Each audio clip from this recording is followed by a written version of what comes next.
Welcome back to Med School Radio. This is Simon in Chicago. It is a hot day and we are just looking at first aid. And I'm going to start off by looking at this cardiovascular section of first aid. And we're just going to go through it piece by piece. And I'm going to be reading it and maybe some things that come to mind I will say. Maybe I'll just read through them. I don't know.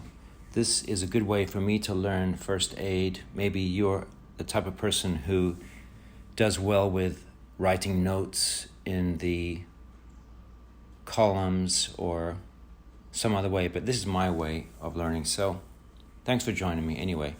So let's start off. We're looking at heart embryology. And there is a section where they have the embryonic structure, and then you have to know what it gives rise to.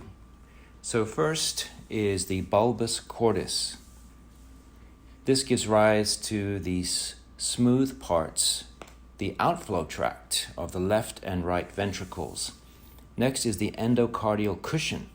This gives rise to the atrial septum, membranous interventricular septum, AV and semilunar valves. Next is the left horn of the sinus venosus. What does this give rise to? This gives rise to the coronary sinus. Next is the posterior, subcardinal, and supracardinal veins. And these give rise to the inferior vena cava, or the IVC. Next up is primitive atrium. This gives rise to the trabeculated part of the left and right atria. Next, primitive pulmonary vein. This gives rise to the smooth part of the left atrium. Next, primitive ventricle, trabeculated part of left and right ventricles. Next, right common cardinal vein and right anterior cardinal vein.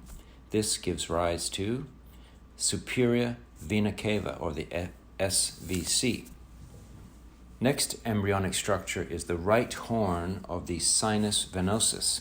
This gives rise to the smooth part of the right atrium, or the sinus venarum. And lastly, in this section is the truncus arteriosus. This gives rise to the ascending aorta and pulmonary trunk. So, hope that was interesting.